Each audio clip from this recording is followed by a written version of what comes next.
योजना बनाई गई थी।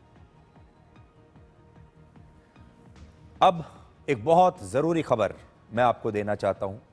ऐसी खबरें कभी हेडलाइन में नहीं आती, ऐसी खबरों पर हमारे देश में कभी डिबेट नहीं होता, लेकिन ये वो खबर है जो असल में आपके साथ सबसे ज्यादा जुड़ी हुई है।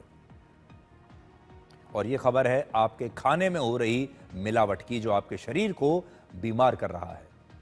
क्या आपने कभी नोट किया है कि आप अपना वजन घटाने की पूरी कोशिश करते हैं, डाइटिंग करते हैं, खाने की मात्रा कम कर देते हैं, एक्सरसाइज करते हैं, डाइटिशियन से स्पेशल डाइट चार्ट बनवाते हैं, लेकिन फिर भी ना वजन कम होता है और ना शरीर में फिटनेस आती है। कुछ महीनों तक कोशिश करने के बाद आप अपने आप को ही दोष देने लगते हैं और फिर निराश होकर बैठ जाते हैं। लेकिन अपने आप को दोष मत दीजिए, इसका असली कारण आप नहीं, आपका शरीर नहीं, बल्कि फूड माफिया है। आप बाजार से जो दूध, दही, पनीर, बिस्किट, नमकीन, ब्रेड, सीरियल्स, पैक्ड मिठाइयां, जूस और कोल्ड ड्रिंक सहित जितना भी पैकेज्ड स्नैक्स या पैकेज्ड फूड खरीदते हैं, वो बड़ी बड़ी कंपनियों की फैक्ट्रीज में सिर्फ मुनाफा कमाने के लिए बनाया जाता है। और खाने की इन चीजों में असली अनाज के बदले ऐसा सस्ता और घटिया अनाज इस्तेमाल होता है जिसमें बहुत सारे केमिकल्स पहले से ही मिले होते हैं। फ्लेवर्ड योगर्ट यानी बाजार में मिलने वाली दही, जिसे आप हेल्दी समझकर खाते हैं, लेकिन इसमें असली दूध के साथ स्टार्च, आर्टिफिशियल फ्लेवर और ऐसे प्रिजर्वेटिव्स मिले होते हैं जिसकी वजह से ये एक स्लो पॉइजन यानी धीमा जहर बन जाता है। और ऐसी चीजों को खाकर हमारी पूरी की पूरी पीढ़ियां बीमार हो रही हैं। इन्हें अल्ट्रा प्रोसेस्ड फूड कहते हैं। आसान भाषा में ये वो खाना है जिसे बहुत ज्यादा प्रोसेस करके फैक्ट्रीज में तैयार किया जाता है। ऐसा दूध, ऐसा दही, ऐसा पनीर, ऐसे खाने पीने की चीजें जो फैक्ट्री में बन रही हैं, इनमें इनका रंग, इनकी खुशबू और इनका स्वाद बढ़ाने के लिए पाम ऑयल सहित बहुत तरह के केमिकल्स मिलाए जाते हैं। और ऐसा खाना मोटापा, दिल की बीमारियां, डायबिटीज, हाइपरटेंशन, डिप्रेशन और अचानक मौत जैसी कई बीमारियों की वजह बन चुका है। यानी ये खाना आपके शरीर को धीरे धीरे खोखला कर देता है। इस समय हमारे घरों में खाना पकाने का पारंपरिक तरीका अब खत्म हो रहा है और बनी बनाई चीजें बाजार से खरीदी जा रही हैं। आपके रसोई में जो सामान है भी, उसमें से भी ज्यादातर वही है जो बाजार से पैकेट में आ रहा है, जो प्रोसेस्ड फूड है। यानी फटाफट काम करने का तरीका अब हमारी रसोई तक पहुंच चुका है और अब रसोई में भी हम जल्दबाजी में जल्दी जल्दी खाना बनाने के चक्कर में प्रोसेस्ड फूड को खाना समझकर खा रहे हैं। और आप ऐसा खाना जितना ज्यादा खाते हैं, बड़ी बड़ी कंपनियों का मुनाफा उतना ही ज्यादा बढ़ता है और आपका शरीर उतना ही खोखला होता है।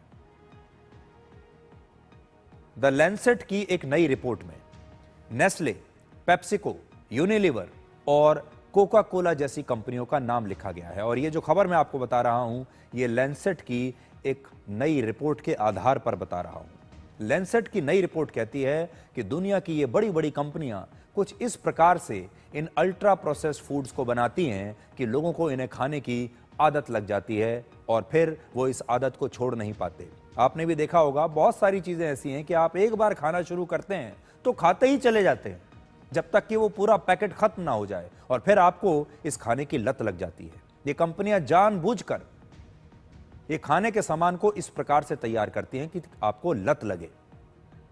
ये कंपनियां अपने प्रोडक्ट्स का जमकर विज्ञापन करती हैं, जिसकी वजह से परंपरागत और हेल्दी खाना आपकी थाली से धीरे धीरे बाहर हो रहा है। यानी लोग अब असली और प्राकृतिक खाना हटाकर पूरी तरह से अल्ट्रा प्रोसेस्ड फूड खाने लगे हैं।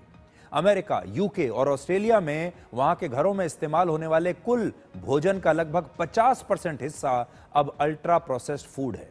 और अब हमारे देश में भी ये लोगों के खान पान का एक बड़ा हिस्सा बन गया है। ऐसे खाने में नकली स्वाद, आकर्षक रंग और आर्टिफिशियल फ्लेवर्स मिलाकर इसकी ऐसी पैकेजिंग की जाती है जिसे देखकर आप इसे खाने से खुद को रोक नहीं पाते। दुकान पर जाते हैं, आकर्षक पैक आप देखते हैं और आपका मन करता है कि अभी खरीद के अपनी रसोई में रख ले। लेकिन समस्या यह है कि इन्हें बनाने वाली कंपनियों को लोगों की सेहत की कोई परवाह नहीं और ये कंपनियां इस खाने को बेच बेच कर लाखों करोड़ों रुपए कमा रही हैं। आपको जानकर हैरानी होगी कि हमारे देश में वर्ष 2024 में यानी पिछले साल अल्ट्रा प्रोसेस्ड फूड बनाने वाली 4 बड़ी कंपनियों ने मिलकर 1 लाख करोड़ रुपए से ज्यादा की सेल की है। 1 लाख करोड़ रुपए। और इन कंपनियों का इस तरह का भोजन बनाकर बेचने का जो मुख्य उद्देश्य होता है वो है सिर्फ और सिर्फ मुनाफा। जैसे उदाहरण के तौर पर बाजार में 1 किलोग्राम सामान्य दही की कीमत लगभग 77 रुपए है, लेकिन सिर्फ 85 ग्राम फ्लेवर्ड योगर्ट की कीमत 60 रुपए है। यानी एक सामान्य दही जैसे ही एक फ्लेवर्ड योगर्ट बनती है, उसको तब्दील किया जाता है एक फ्लेवर्ड योगर्ट में, इसकी कीमत हो जाती है 77 रुपए से बढ़कर 700 रुपए प्रति किलो। इसकी कीमत 9 गुना ज्यादा बढ़ जाती है। इसी तरह 1 किलोग्राम आलू की कीमत 40 रुपए के आसपास है, लेकिन इसी आलू से बने सिर्फ 52 ग्राम चिप्स की कीमत 20 रुपए है।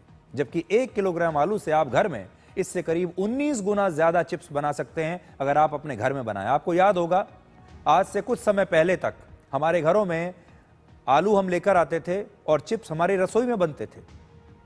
सारे जो स्नैक्स आज आप पैकेट के स्नैक्स खाते हैं वो सब हमारे घरों में बना करते थे। एक और उदाहरण से आपको बताते हैं। बाजार में कॉर्न लगभग 60 रुपए प्रति किलोग्राम है, लेकिन इससे बने करीब 500 ग्राम कॉर्नफ्लेक्स की कीमत 171 रुपए है।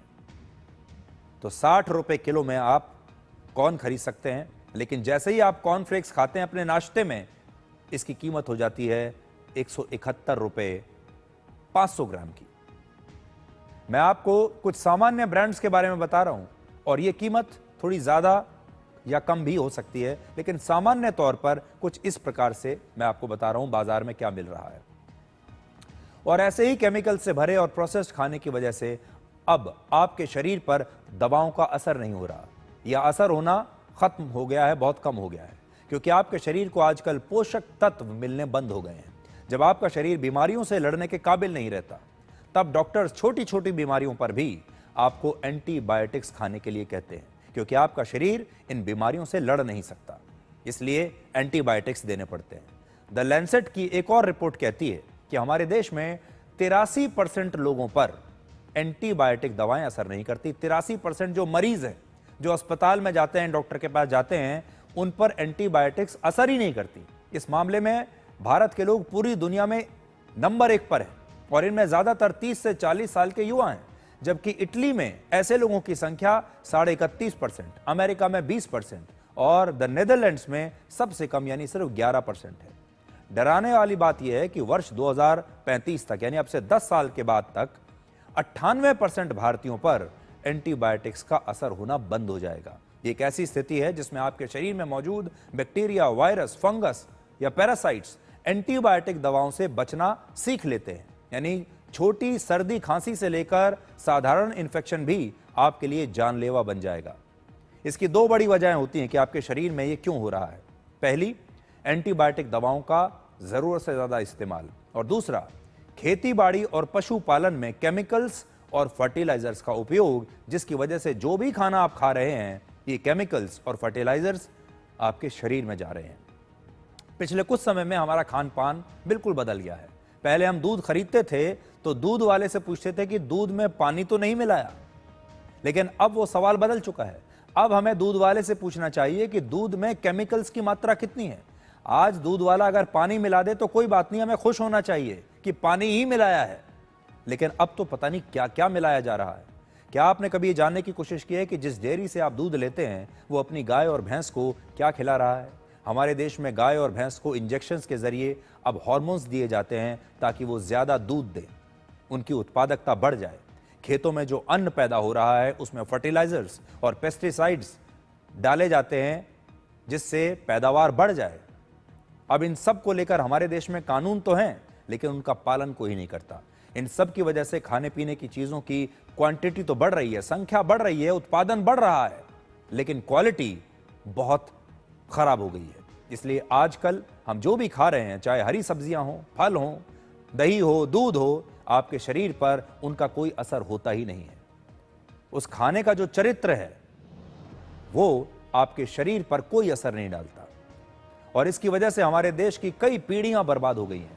तो हमारे देश की सरकारों को अब इस मामले पर कड़े कानून लाकर इस मिलावट को तुरंत रोकना चाहिए। अगर आप बड़े बड़े देशों में देखेंगे, विदेशों में जाएंगे, यूरोप में जाएंगे, तो वहां पर इस प्रकार के खाने को लेकर बहुत कड़ी पाबंदियां हैं।